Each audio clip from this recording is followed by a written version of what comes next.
समन्ता चक्रवालेषु अत्रा गच्छन्तु देवता सद्धम्मं मुनिराजस्स सुनन्तु सग्ग मोक्खदं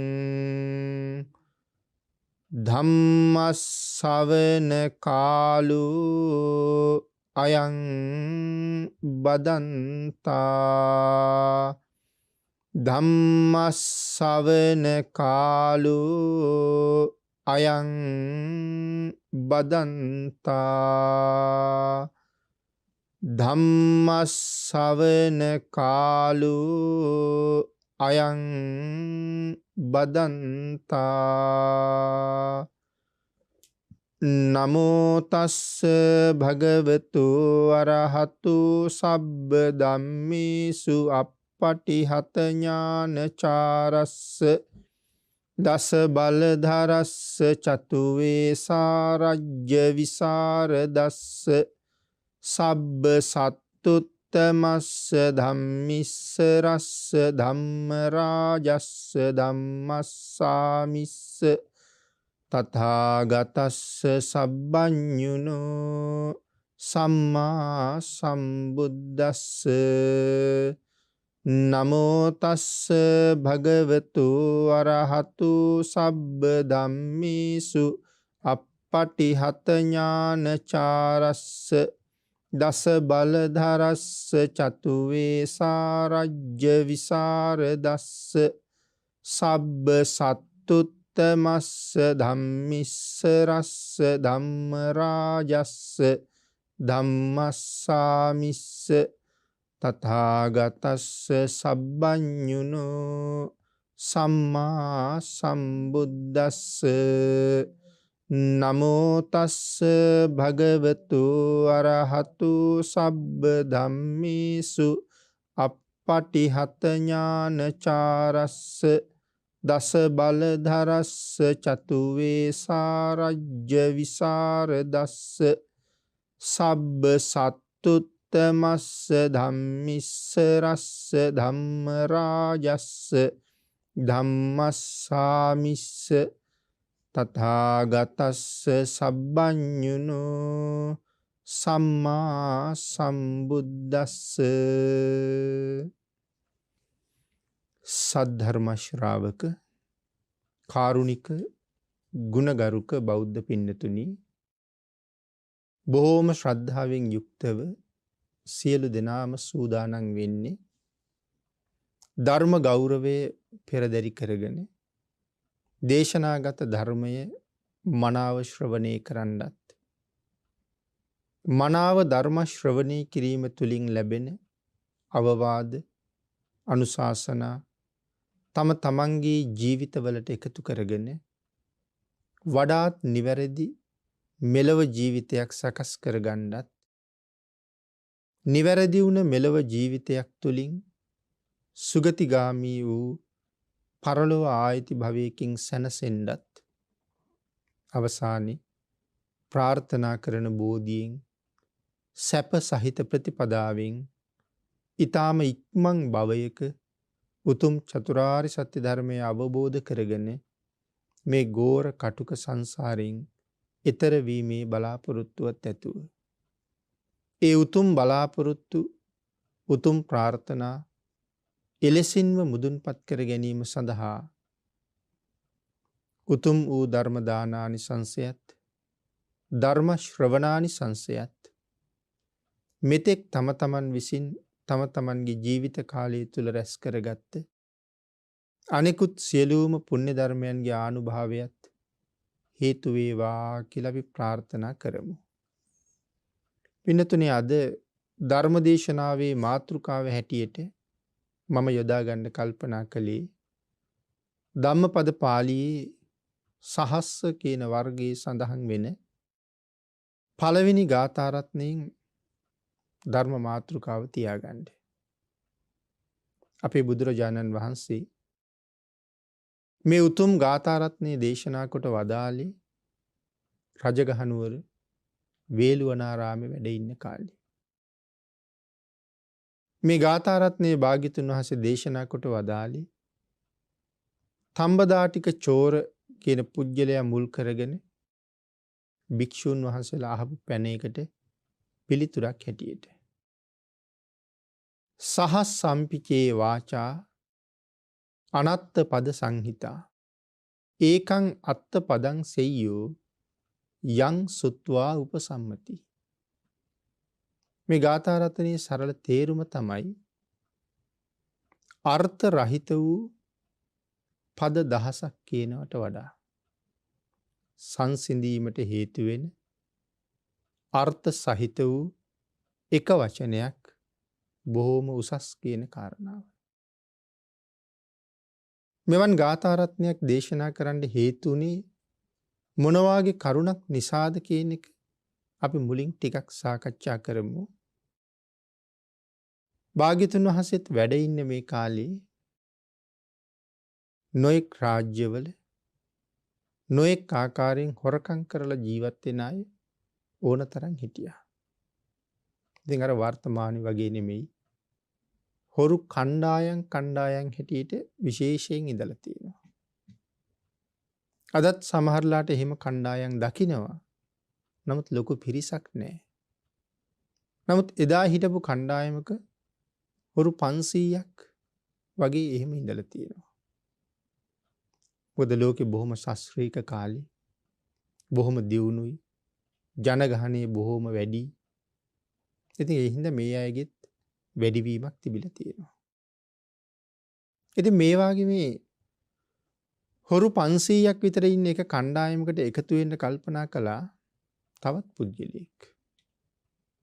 යන්තම් තරුණ වයසට එළඹෙමින් හිටපු ලාබාල තරුණයෙක් තමයි මේ අදහස ඇති කරගන්නේ ජීවත් වීමේ එක ක්‍රමයක් හැටියට හොරකම් කරන්න එකතු වෙනවා කියලා. සාමාන්‍යයෙන් මේ පුජ්‍යලයා ප්‍රදේශයයි හැඳින්වුවේ තඹදෙලිය කියලා. තඹදාටික. එයි මේ තඹදෙලිය කියලා හඳුන්වලා තියෙන්නේ. දැන් සාමාන්‍ය පිරිමි අයගේ තරුණ වයසට එළඹෙන කාලේ මේ මුලින්ම ඇදෙන රැවුල සාමාන්‍යයෙන් අපි කියන්නේ දැලි රැවුල කියලා. එතකොට දැන් මේ පුජ්‍යලයාගේ මේ දැලි රැවුල තඹ පාටයි. ඒ නිසා තමයි මෙයාට තඹ දැලිය කියලා නම කියන්නේ.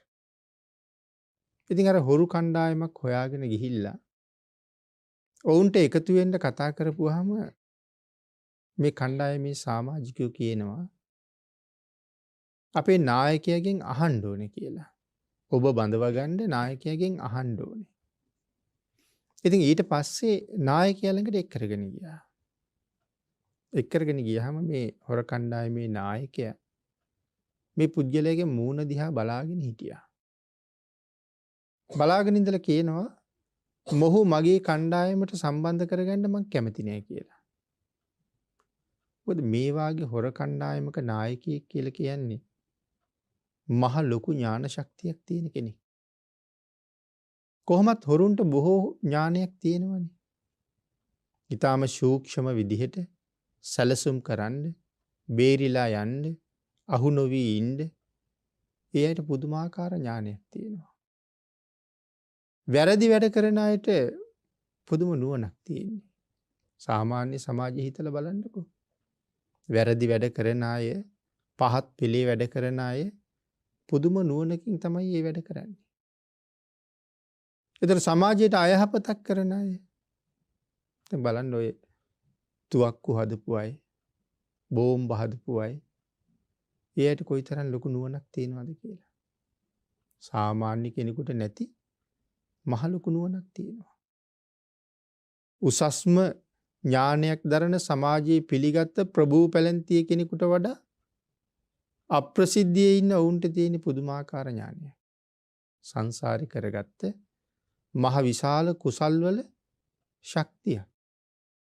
නමුත් ඒ ශක්තිය යොදලා තියෙන්නේ අයහපතට. ඒ නුවණ, ඒ සූක්ෂම බව, ඒ ඉවසීම, ඒ දරා ගැනීම තමන්ගේ යහපත සඳහා යෙදුවන ඒ අය කොයිතරම් උසස් තැනකට ගමන් කරයිද? නමුත් පෙර කරගත්ත කුසල ශක්තියෙන් ලැබිච්ච ඒ වීරිය බලය ඥාන ශක්තිය තමන්ගේම අයහපත සඳහා යෙදලා තියෙන්නේ. ඉතින් මේ දේවල් වලට ප්‍රධාන කාරණා තමයි කල්යාණ මිත්‍රයන්ගේ මුණ ගැහිම නොලැබීම. ඉතින් මේ ගාථා රත්නයේනොත් අවසානට කතා කරන්නේත් ඒක. ඉතින් ඒ නිසා මොහුත් මහා ප්‍රඥාවන්තයි. ඒකයි අර මූණ දිහා බලාගෙන ඉඳලා කියන්නේ ගන්න බෑ කියලා. ඒ මොන හේතුව නිසාද? මොහු හරි භයානක පුද්ගලෙක්. තාම මොහුගෙන් ඒ වගේ දේවල් සිද්ධ වෙලා නැහැ. නමුත් මතුවට මොහු කොයිතරම් භයානක පුද්ගලයෙක් වෙනවද කියන කාරණාව ඔහු හඳුනාගත්තා. ඒ හඳුනාගත්තේ කාරණාව ධර්මයේ පැහැදිලි කරනකොට ලියනවා මොහු කොයිතරම් දරුණුද? හොරනායකයට හිතෙන හැඟීම. කුඩා කාලේ Tamanට ජීවිතය ලැබුණේ අම්මගෙන්. අපි හැමෝටම ජීවිතය ලැබුණේ අම්මගෙන්. ඊට පස්සේ අම්මා අපිව පෝෂණය කළේ ආහාර ගත්තේ නැති කාලේ, ඉඳුල් අනුභව නොකළ කාලේ අම්මගේම ලේ කිරි කරලා පොවලා අපිට පෝෂණය කළා. නමුත් හොරනායකයා හිතනවා මොහු කොච්චර දරුණුද? මවගේ පියයුර කඩාගෙන කාපන් කියලා කිව්වොත් ඒකටත් දෙපාරක් හිතන්නේ නැති තරම් භයානක පුද්ගලයෙක් කියලා. ඒ හින්දා එවන් කෙනෙක් මගේ කණ්ඩායමේ ඉන්නවා කියලා කියන්නේ දවසක මේ කණ්ඩායමට මේක නපුරක්. ඉතින් එහෙම තීරණය කරලයි මේ එපා කියන්නේ. ඒ වුණාට මේ පුද්ගලයා යන්නේ නැහැ.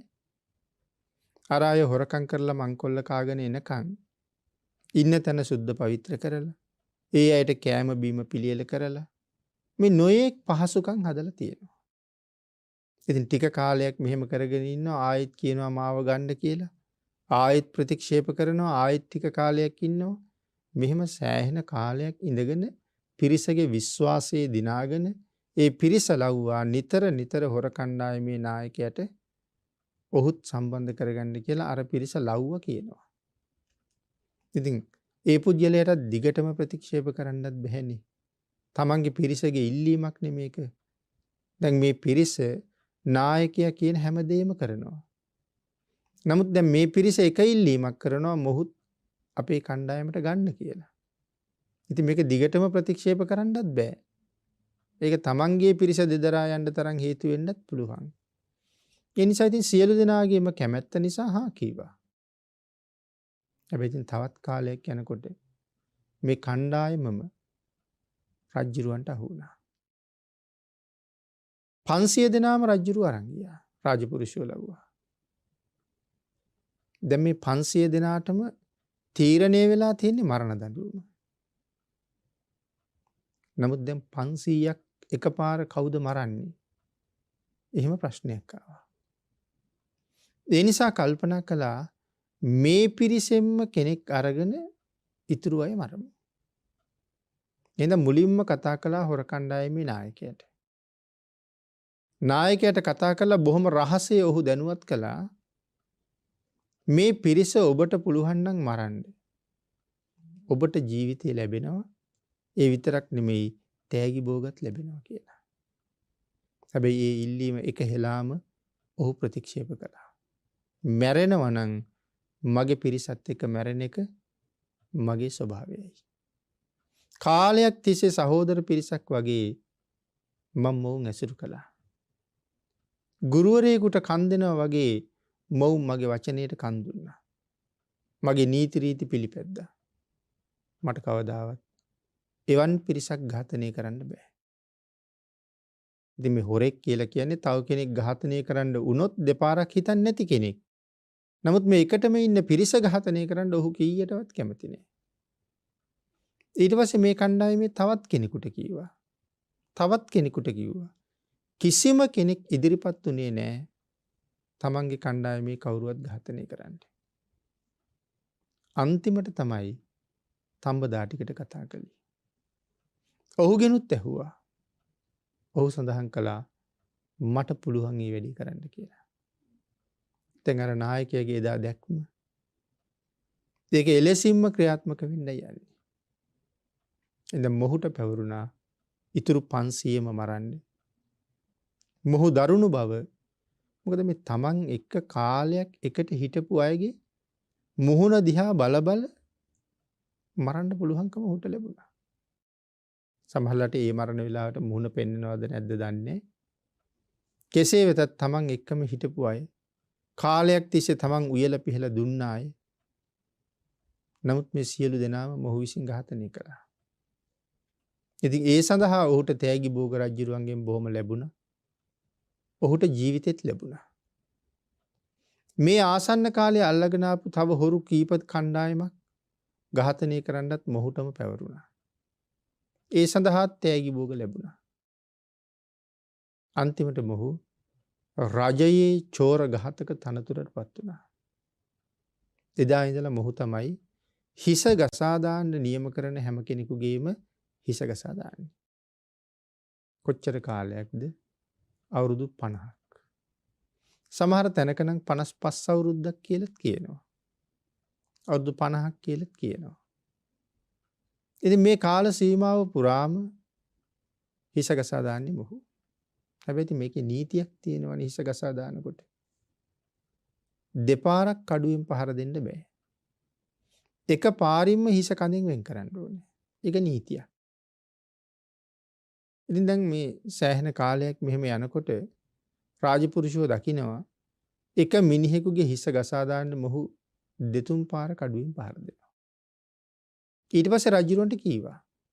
රජුරු තීරණය කළා දැන් ඉතින් කාය ශක්තියත් හොඳටම මදි. ඒ නිසා මොහු දැන් මේ තනතුරෙන් පහ කරන්න ඕනේ. දවසක් විවේකීව ඔහුට කතා කරලා කරුණු කාරණා පැහැදිලි කරලා දැන් මේ තනතුර තවත් ඉදිරියට දරන්න ඔබට කාය ශක්තිය මදි. අදින් පස්සේ ඔබ විශ්‍රාම ගන්වනවා. එදා කල්පනා කළා අදවත් දැන් විශ්‍රාම ගත්තට පස්සෙවත් හොඳට නාන්න ඕනේ කියලා. ඒ කියන්නේ මොහුට ඒ තරම්වත් විවේකයක් තිබිලා නැහැ. නාන්න ඇති. නමුත් ඔහුම හිතනවා හොඳට නා ගන්න ඕනේ. අලුත් ඇඳුමක් ඇඳලා හොඳට සැරසෙන්න ඕනේ. ගත පුරාම සුවඳ ගල්ව ගන්න ඕනේ. එහෙම කල්පනා කරලා අන්තිමට හිතනවා බොහෝම රසට හදාපු කිරි කැඳක් වළඳන්න තිබුණා නම් බොහොම හොඳයි කියලා. ඒ බව තමන්ගේ දරුවන්ට කියනවා. කිරි කැඳ වළඳන්න ඕනේ කියලා. ඉතින් දරුවෝ ඊට පස්සේ ඒ සඳහා අවශ්‍ය සියලු දේවල් සූදානම් කළා. මොහුම වෙළඳපොළට ගිහිල්ලා අලුත් ඇඳුම් අරගෙන සුවඳ විලවුන් අරගෙන මල් පොකුරකුත් අරගෙන මේ ටික ගෙනල්ලා ගෙදර තියලා එදා හොඳට නාගත්තා. හොඳට නාගෙන අර අලුත් ඇඳුම් ඇඳගෙන ගත පුරාම සුවඳ ගල්වගෙන අර මල් පොකුරත් අතේ තියාගෙන තමන්ගේ නිවසේ ඉදිරිපිට ආසනයක වාඩි වෙලා ඉන්නවා. මේ වෙලාවේ ගිතෙල් මිශ්‍ර කිරි කැඳක් දරුවෝ හදලා මොහුට ගෙනල්ලා පිළිගන්වලා ඒ කැඳ එකත් දැන් ළඟ තියෙනවා. පාර දිහා බලාගෙන මොහු වාඩි වෙලා ඉන්නවා. අපේ ශාසනයේ සංඝයා වහන්සේලාගේ කෙරවල කියලා හඳුන්වනවා. මහා ප්‍රඥාවක් තිබිච්ච තවත් නොඑක් ප්‍රාතිහාර්යයන්ගෙන් පිරිච්ච මහා ගුණස්කන්ධයක් දරන නිමක් නැති අසීමාන්තික ගුණයකින් පිරිච්ච සාරිපුත්ත මහරහතන් වහන්සේ. ඒ සංඝ ශාසනයේ කෙරවල කියලා කියන්නේ කිසිම ගුණයෙන් සීලයෙන් ඥාණයෙන් ආදී මේ කිසිම කාරණාවකින් සාරිපුත්තයන් වහන්සේ ඉක්මවලා ගියපු තව භික්ෂුවක් නම් මේ ශාසනයේ නැහැ. සඳහන් කරන්නේ භික්ෂූන් වහන්සේලා අතර සරියුත් මහරහතන් වහන්සේ කාටවත් දෙවනි නෑ. මේ ශාසනයේ සාරිපුත්තයන් වහන්සේ දෙවනි උනේ ලෞතර බුදුරජාණන් වහන්සේට විතරයි. ආන් ඒක නිසායි සංඝයාගේ කෙරවල කියලා කියන්නේ. මොකද එයින් එහාට භික්ෂුවක් නෑ. එයින් එහාට ඉන්නේ භාග්‍යවතුන් වහන්සේ විතරයි. පුදුමාකාර නිහතමානී බවක්. ඉතින් නොඑක් ධර්ම දේශනාවල් වලින් ඒ නිහතමානී බව කොපමණද කියන කාරණාව අපි පින්නතුන් අහලා ඇති. එදාම පැවිදි වෙච්ච 7 අවුරුදු වයසේ පුංචි සාමණේරයන් වහන්සේ නමක් දවසක් උන්වහන්සේට සඳහන් කරාම ස්වාමීනි සිවුර බිම ගෑවෙනව නේද කියලා. ඒ දිහා බලලා නැවත පසෙකට ගිහිල්ලා සිවුර හදාගෙන ඇවිල්ලා දසැඟිලි එකතු කරලා වැඳගෙන උන්වහන්සේගෙන් අහනවා ආචාර්යතුමනි දැන් හරිද සිවුර පොරවලා තියනවා කියලා. දැන් තවත් කෙනෙක් එහෙම අහන්නත් පුළුවන්නේ සමච්චලයටත්. එහෙම නෙමෙයි අහන්නේ පුදුම ගෞරවයෙන් අහන්නේ ආචාර්යතුමනි දැන් හරිද? ඇයි මේ ආචාර්යතුමනි කියලා කතා කළේ? සඳහන් කරනවා වෙන මේක. මට මගේ අඩුපාඩුවක් කියලා දුන්නා නම් වරදක් පෙන්වුවා නම් ඒ මගේ ගුරුවරයෙක්මයි. ඒ නිසා සාමණේරේ ඔබත් මගේ ගුරුවරයෙක්. මට අඩුපාඩුවක් කියලා දුන්නා. නිදීනංව පවත්තාරං යම් පස්සේ වජ්‍ය දස්සිනං නිග්ගයිහ වාදින් මේදාවී තාදිසං පණ්ඩිතං භජී කියලා සඳහන් කරලා තියෙන ධම්මපදි. කෙනෙකුගේ වරද දැකලා යමෙක් ඔහුට වරද පෙන්නලා දෙනවනම් ඒ වරද පෙන්නලා දෙනකොට නුරුස්නා ස්වභාවයෙන් ඔහු ප්‍රතික්ෂේප කරන්න නෙමෙයි තියෙන්නේ. ඔහු සමග අමනාප ඇති කරගන්න නෙමෙයි තියෙන්නේ. වාද විවාද වලට පැටලෙන්න නෙමෙයි තියෙන්නේ. සඳහන් කළේ වරද පෙන්නලා දෙන කෙනා නිදහනයක් පෙන්නන කෙනෙක් වගේ දකින්න කියලා. අපිට කෙනෙක් මැණික් පෙන්නුවොත් අපිට කෙනෙක් රත්තරන් පෙන්නුවොත් එමෙතන් මෙන්න මෙතන නිදහනයක් යට තියෙනව අරගන්න කියලා කිව්වොත් අපි අර පුජ්‍යලයට කොයිතරම් සෙනෙහසක් ගෞරවයක් දක්වනවද? ඊට වඩා උසස් දෙයක් පෙන්වන එක තමයි වරදක් පෙන්නලා දෙනවා කියලා කියන්නේ. නිග්ගයිහවාදී නිග්‍රහ කරනවා වරද දැකලා වරදට නිග්‍රහ කරන කෙනත් එක්ක අමනාප වෙන්න එපා කියලා කියන්නේ. සාරිපුත්තයන් වහන්සේ ගාවත් තියෙන ගුණ අතර තවත් සුවිශේෂී ගුණයක් තමයි කෙනෙකුගේ වරදක් දැක්කොත් ඒ පුජ්‍යලයා කවුද කියන තරාතිරම ගැන හිතන්නේ නැහැ. හැබැයි වරද දැක්ක ගමන්ම වරද කියනවා. දැන් අපි නම් හිතනවනේ මේ පස්සේ කියනවා මේක. මේ වෙලාව මේක කියන්න වෙලාව නෙමෙයි. මේ වෙලාවේ කිව්වොත් මාත් එක්ක තරහ වෙයි. නැත්නම් තවත් අයගේ වැරදි දැකලා අපි කල්පනා කරනවා අපි ඉතින් ඔව්වා කියන්න යන්න ඕනේ නෑනේ. නිකම් මොකටද අමනාපකම් ඇති කරගන්නේ? ඒක අපේ හැටිනේ.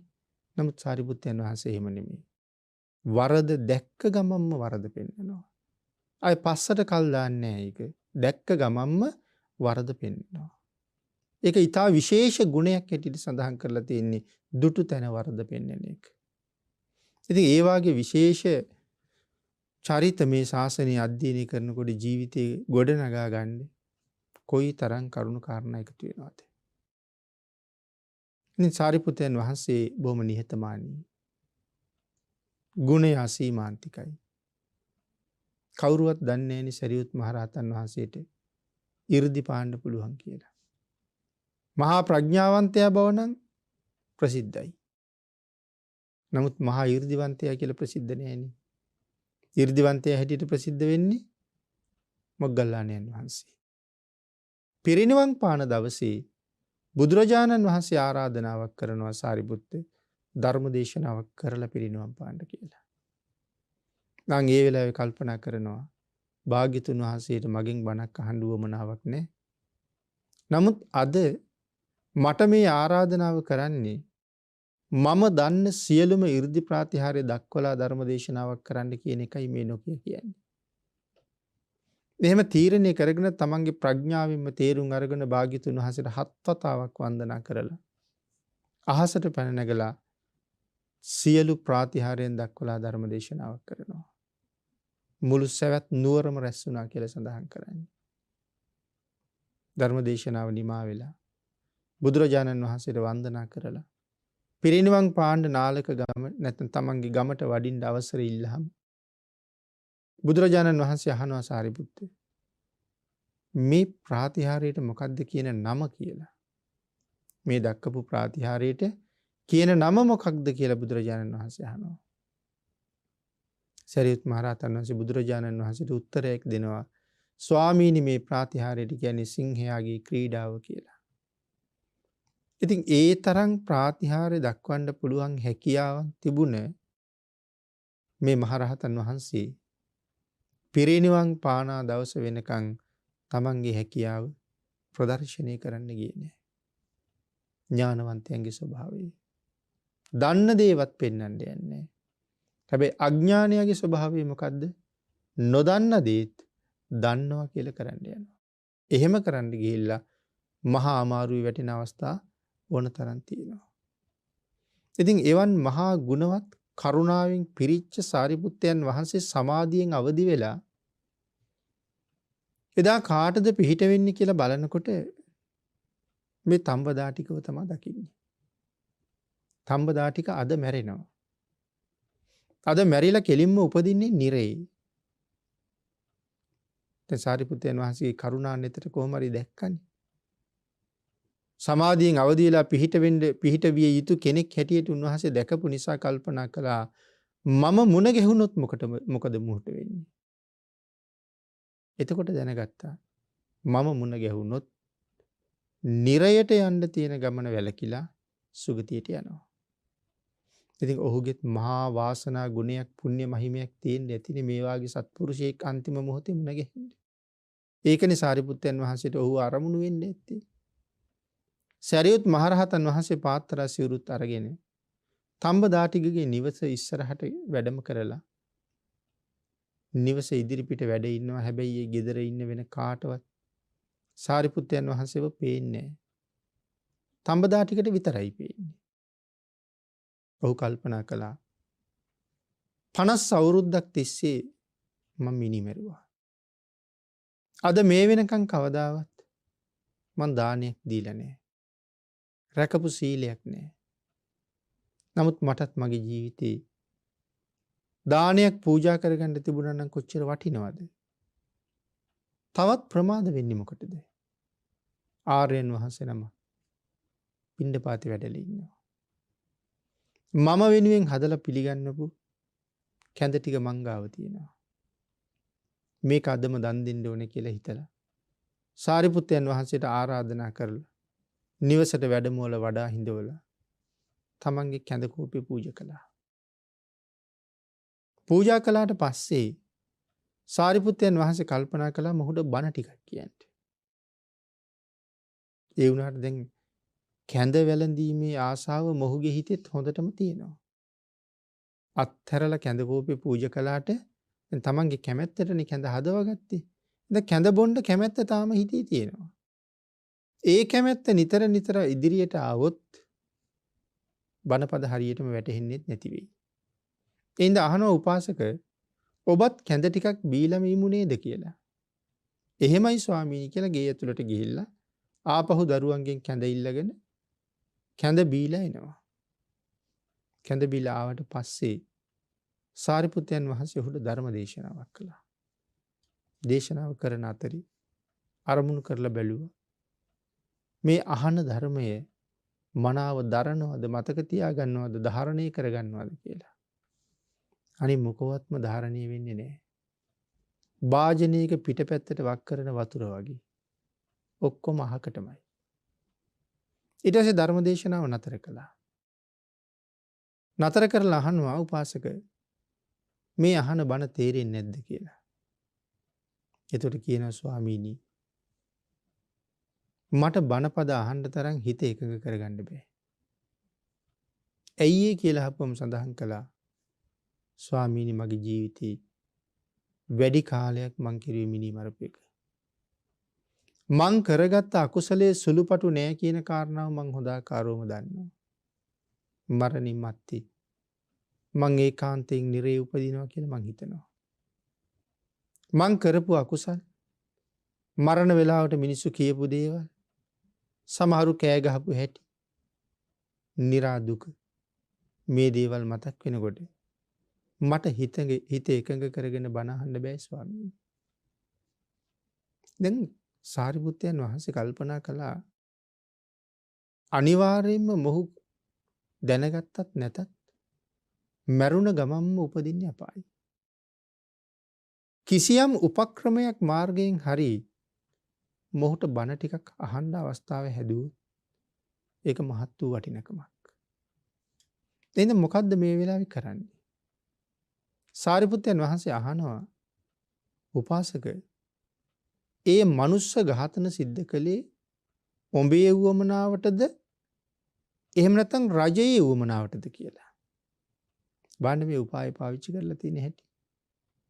මනුස්ස ඝාතන කළේ ඔබේ වුවමනාවටද රජයේ වුවමනාවටද? ස්වාමීනි ඒ ඔක්කොම රජයේ වුවමනාවට කෙරිච්චා. ඒක රාජකාරිය. සාරිපුත්තයන් වහන්සේ ඊළඟට අහනවා උපාසක ඒ සියල්ලම රජයේ වුවමනාවට නම් කළේ ඔබට පව් සිද්ධ වෙයි කියලා ඔබ හිතනවාද කියලා ඇහුවා. ඇත්තටම පව් සිද්ධ වෙන්නේ නැද්ද? කවුරු කියලා කෙරුවත් කියපු කෙනාටත් කරපු කෙනාටත් දෙන්නටම පව්. නමුත් අහන්නේ අනුන්ගේ උවමනාවට නම් ඒක කළේ ඔබට පව් සිද්ධ වෙයි කියලා ඔබ හිතනවාද? මොහු අඥානයි. දහම් දැනුමක් නැහැ. ඒ වෙලාවේ ඔහු සඳහන් කරනවා නෑ ස්වාමීනි. ඒතර මොහුටත් හැඟෙන්නේ අනුන්ගේ උවමනාවට නම් කළේ මට පව් නෑ කියලා.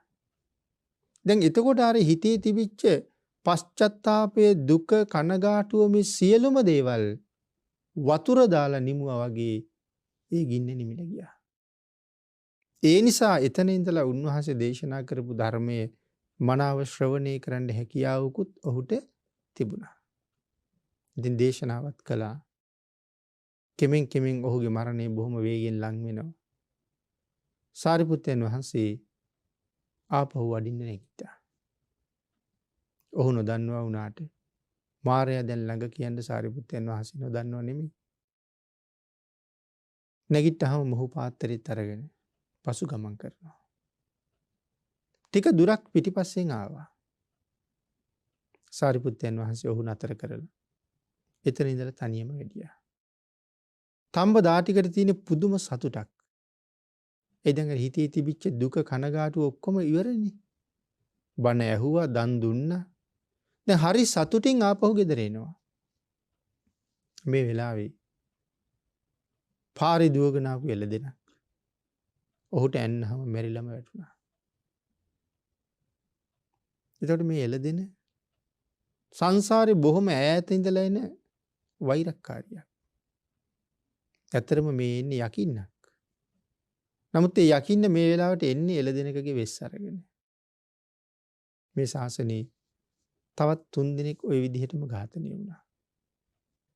දාරුචීරිය මහරහතන් වහන්සේ, පුක්කුසාති මහරජුරුව, සුප්‍රබුද්ධ කියන කුෂ්ඨ රෝගියා මේ 3 දෙනාමත් එළදෙනක් නෙමෙරුවේ. එතකොට මේ 4 වෙනියා ආර්යයන් වහන්සේලා 3 නමකුත් එක පෘතග්ජනයෙකුත් මේ යක්ෂණිය මරලා දානවා. මේ සංසාරේ වෛරයක්. හැබැයි මේ වෛරය මේකට තමයි කියන්නේ බද්ධ වෛරය කියලා. බද්ධ වෛරය ඊටාම දරුණුයි කියලානේ ධර්මයේ සඳහන් කරන්නේ. බොහෝම ඈත සංසාරේ ඉඳලා එන ක්‍රියාවක් මේක. මොකද මැරෙන වෙලාවේ සාපයක් කළා උපදින භවයක් ගානේ මරනවා.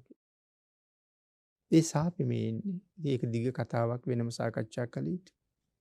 මේ 4 දෙනාම බොහෝම ඉසුරුමත් තරුණයෝ 4 දෙනෙක් හැටියට හිටපු කාලෙක මුළු දහවල් කාලෙම මේ කාන්තාවගෙන් සතුටු වෙලා සුරාපානය කරලා ඇයට හවසට මුදල් ගෙවන්නම් කියලා තමයි ඇය සමග සතුටු වුණේ. නමුත් මුදල් ගෙවමු කියලා එක්කෙනෙක් කියනකොට තව කෙනෙක් කිව්ව මොන මුදල්ද? මේ තැනැත්තිය අපිත් එක්ක හිටියා කියලා දන්නේ අපි 4 දෙනා විතරයි. මැය මරලා ඇගේ තියෙන ආභරණ ටිකත් අපි අරන් යන් කියලා. ඉතින් මේ කාන්තාව අසරණයිනේ. ඉතින් ඒ නිසා මරණ වෙලාවේ තමයි ඔය සාපේ කරන්නේ. උපදින භවයක් ගානේ මරනවා කියලා. නමුත් මේ අයගේ හිතේ එහෙම වෛරයක් තිබුණේ නැහැ. මහා පාප කර්මයක් කළා. ඒකට නිරේවල් වල දුක් විඳා. නමුත් බුද්ධාන්තරයක ඉපදිලා දැන් එක්කෙනෙක් රහතන් වහන්සේ නමක්. එක්කෙනෙක් අනාගාමීන් වහන්සේ නමක්. තව කෙනෙක් සෝවාන් වහන්සේ නමක්. එක්කෙනයි පෘතග්ජන. දැන් අර යක්ෂණිය එතකොට රහතන් වහන්සේ නමක් ඝාතනය කරලා ආනන්තරීය කර්මයක් කරගත්තා. එතකොට ආර්යයන් වහන්සේලා දෙනමක් ඝාතනය කරලා තවත් ඒ සමාන බරපතල අකුසල් කරගත්තා. ඒ හින්දා ඇය තාමත් ඇය නැවතත් ආයෙත් අවීචී. නමුත් රහතන් වහන්සේ සදහටම සසරින් සමුගත්තා. අනාගාමීන් වහන්සේ බඹලොවට ගියා, ආයි මනුලොවට එන්නේ නැහැ. සෝවාන් වහන්සේත් ආත්ම 7කට වඩා ආය සසර යන්නේ නැහැ. ආන් ඒ නිසා සඳහන් කළා බද්ධ වෛරේ හරි භයානකයි. අපි අතින් ලාබාල අවදී නමුත් සමහරලාට එහෙම ප්‍රකාශ කෙරිලා තියෙන්න පුළුවන්. අද එහෙම කරපු ප්‍රකාශ අමතක වෙලා තියෙන්නත් පුළුවන්. ඒ සමහර අය කියන්නේ නායික් පොළඟෙක් වෙලා හරි කැවිල්ල කනවා කියලා කියනවා. වසක් විසක් දීලා හරි මතු භවයක හරි මරනවා කියලා කියනවා. කේන්ති ගියාම එහෙම කියන අවස්ථා හරියට තියෙනවා. සමහර මව්වරු දරුවන්ටත් එහෙම කියලා බයිනවා. ඉතින් ආන් ඒ වගේ දේවල් බද්ධ වෛර වෙන්න තියෙන ඉඩකඩ බොහොම වැඩි. ඒක ඊටාම භයානකයි. ඒ නිසා අපේ ජීවිතවල මේ ධර්මයෙන් තොරව ගෙවෙන හැම මොහොතක්ම අනර්ථය සඳහාම තමයි හේතු වෙන්නේ. ධම්මෝ හවේ රක්කති ධම්මචාරී. ධර්මයේ යෙදෙන්න, ධර්මයේ හැසිරෙන්න, ධර්මයේ විසින්ම රකින්නවා කියලා සඳහන් කළේ. අනිවාර්යෙන් රකින්නවා. දැන් අපි නම් ඕක වර්තමානයේ අවිශ්වාස සහගතව කියන්නේ, කර්මකාරකයෙන් කියන්නේ. ධර්මයේ හැසිරෙන්න, ධර්මයේ විසින් රැකේ කියලා අපි කියන්නේ. නෑ අතිශය ඒකාන්තයෙන්ම ධර්මයේ හැසිරෙන්න, ධර්මයේ විසින් රකී කියලා කියන්න ඕනේ. ඒ එසේම තමයි. ධර්මයේ දන්න කෙනෙක් අකුසලයෙන් බොහොම ඈතයි. සමහරලාට අකුසල් කළා පරිස්සම් වෙලා කරනවා කියලා කියනවානේ. නොදන්න කෙනා හොඳටම බරපතල විදිහටම කරනවා. අකුසලයේ ගැන දන්න කෙනා අකුසලයේ යෙදුනත් පරිස්සම් වෙන්න උත්සාහ කරනවා. දැන් ඒ කියපු කියමන මෙහෙම සඳහන් කළොත් දැන් කෙනෙක් මරනකොට ඒ පුජ්‍යලයට දැඩිසේ වද දීලා මරනවා නම් ඒ කර්මය හුඟක් වැඩි වෙනවනේ. වද දෙන ප්‍රමාණයට සංසාරේ මට වෙන විපාකයක් වැඩි. නමුත් දන්න කෙනා එකපාර මරලා දාන්න පුළුවන්. මරන්න ඕන නිසා එකපාරම මරනවා. ඒතර වද දීලා මරපු කෙනා රැස් කරගන්න අකුසලයට වඩා තමන්ට සසර විපාක ලැබෙන කාලය අඩුයි. එකපාර මරපු නිසා. මොකද වද දෙන තාක්කල් අපි උපදින සිත් පරම්පරාවේ විපාක සිත් එන ගානට තරම් සසර විපාක විඳින්න එපේ. ඒකනේ ලොකු සතෙක් මරනකොට පව් වැඩි, පොඩි සතෙක් මරනකොට පව් අඩුයි කියලා කියන්නේ. දෙන්නගෙම ජීවිතේ මදුරුවෙකුට ගහලා මරන්න ලොකු වෙලාවක් යන්නේ. නමුත් අලියෙක් හරකෙක් මරන්න ගියහම සෑහෙන කාලයක් ගන්න එපේ. දෙකම ප්‍රාණඝාත කුසල් තමයි. නමුත් ඒකට යෙදෙන කාලයට අනුව තමයි කර්මය තීරණය වෙන්නේ. ඉතින් මේ මහා සත්පුරුෂයාගේ අනුකම්පාව නිසා අර එළදෙන පහර දීලා මැරෙනවත් එක්කම තඹදා ටික කොහෙද උපදින්නේ? තුසිතපුරේ ඉපදුනා කියලා සඳහන් කරන්නේ. මන දිව්‍ය ලෝක අතරත් බොහොම ඉහළ තැනකට ගිහිල්ලා. දැන් භික්ෂූන් වහන්සේලා ධම්සභාවේ දවසක් කතා කර කර ඉන්නවා. මේ තරම් දීර්ඝ කාලයක් මනුෂ්‍ය ඝාතනම කරපු තඹදා ටික කොහෙද උපදින්නේ ඇත්තේ කියලා. ඉතින් බුදුරජාණන් වහන්සේ ධම්සභාවට වඩිනකොට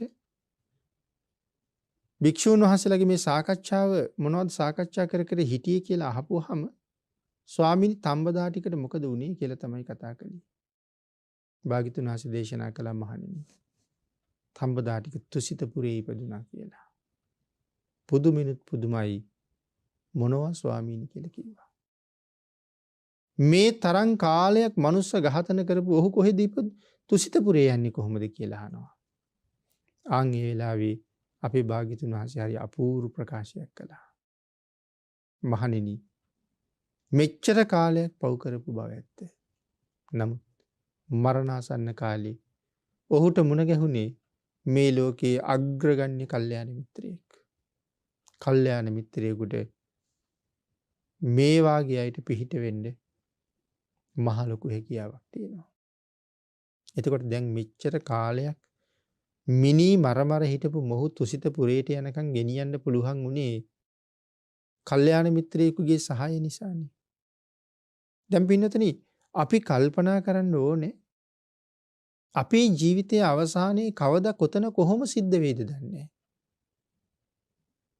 අපිටත් කල්යාණ මිත්‍රයන්ගේ පිහිට ලැබුණොත් අපිටත් කල්යාණ මිත්‍රයන්ගේ සරණ ලැබුණොත් එතන මොනතරම් රැකවරණයක් තියෙයිද?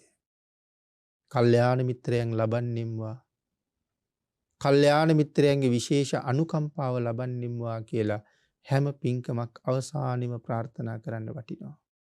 ඒක නිවන් දක්නා ජාති දක්වා අපේ රැකවරණය සඳහා පවතින ප්‍රාර්ථනාවක් වෙනවා.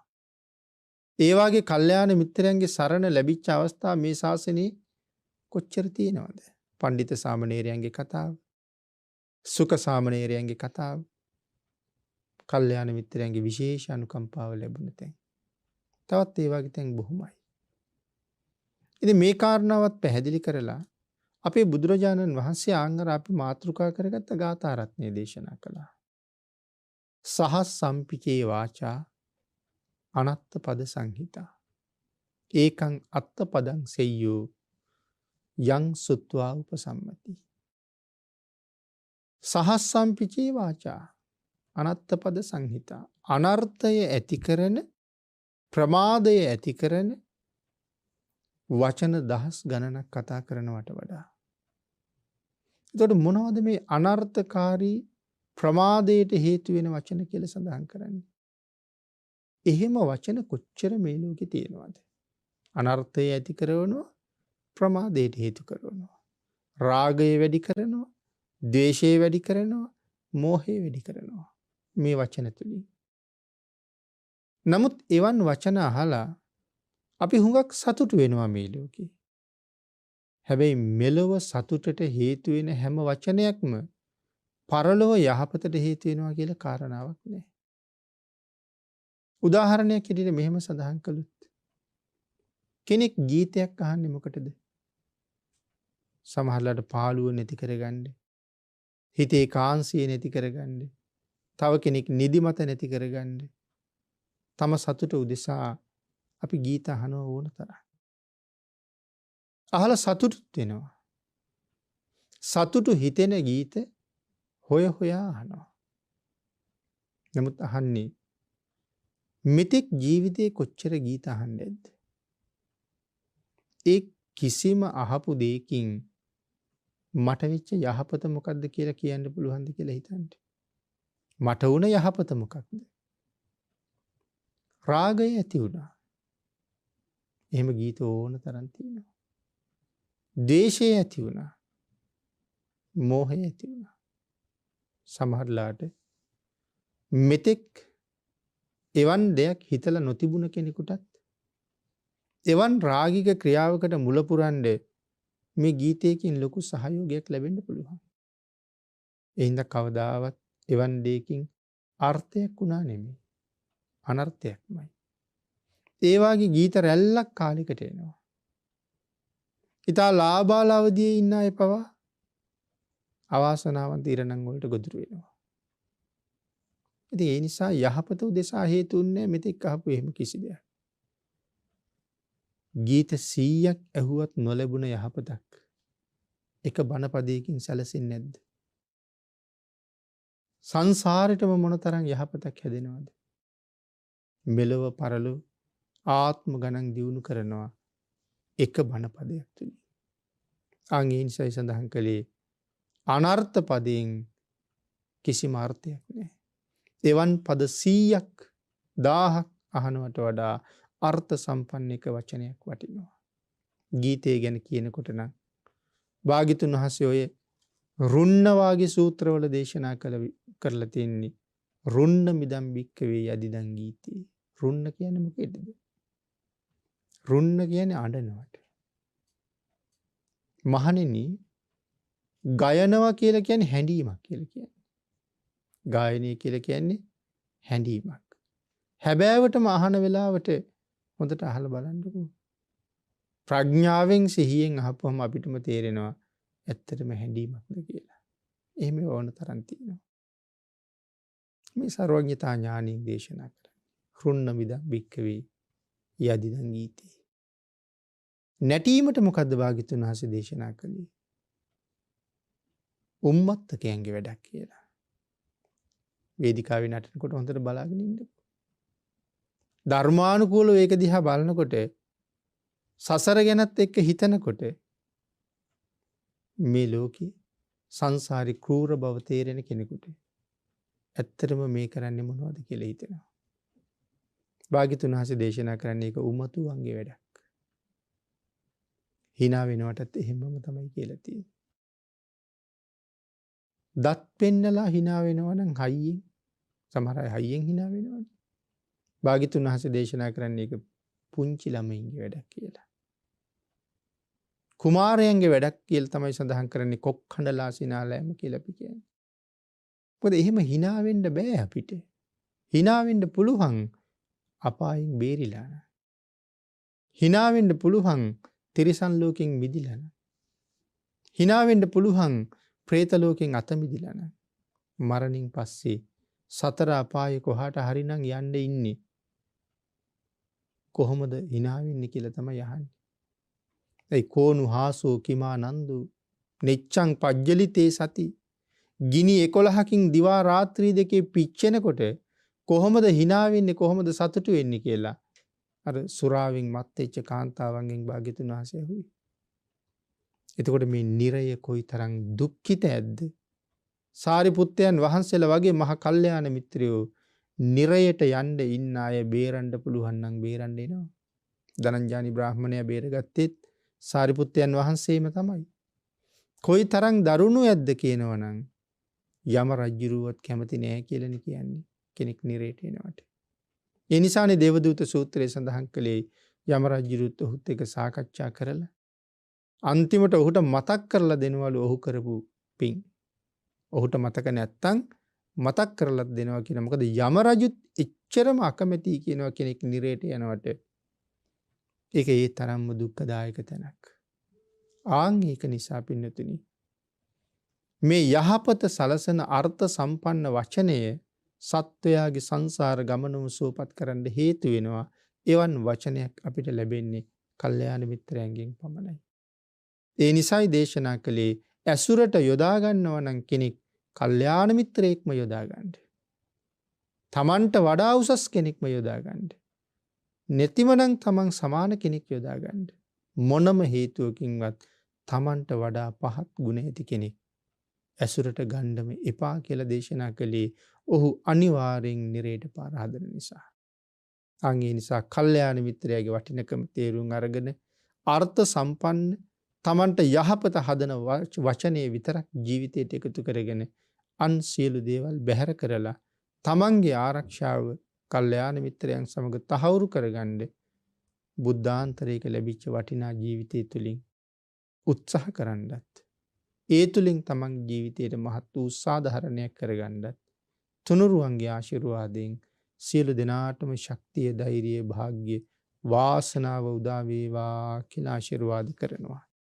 පින්නතුනි අද ධර්ම දේශනාවේ දායකත්වයේ දරුණු ලබන්නේ සද්ධර්මයට කැමති සද්ධර්මයට ලැබි සත්පුරුෂ දායක පින්වත් පිරිසක්.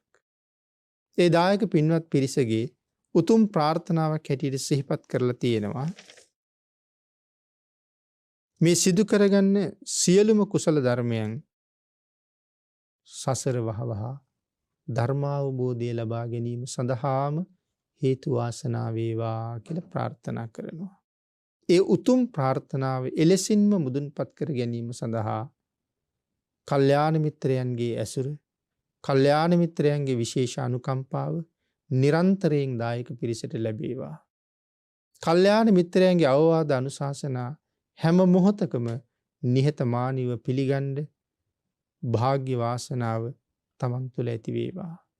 අබුද්ධෝත්පාද කාලයක ඉපදුනත් නිර්මල තිසරණය අවබෝධ වේවා. හැම කල්හිම සම්මාදිට්ඨික ජීවිතයක් ලැබේවා. පසේ බුදුරජාණන් වහන්සේලාගේ විශේෂ අනුකම්පාවට එදාටත් භාජනය වේවා. සත්පුරුෂයන්ගේ ඇසුර ලබමින් වහවහා සසර ගමන නිමා කරගෙන සංසාරයෙන් එතරට යන්න උතුම් වූ සද්ධර්ම දානානිසංසය පාරමිතාවක් වේවා කියලා ප්‍රාර්ථනා කරමු. ආකාසට්ඨා ච බුම්මට්ඨා දේවා නාග මහිද්దికා පුඤ්ඤන්තං අනුමෝදිත්වා චිරං රක්ඛන්තු ලෝක සාසනං දේවෝ වස්සතු කාලේන සස්්‍ය සම්පatti හේතුච පීතෝ භවතු ලෝකෝ ච රාජා භවතු ධම්මිකෝ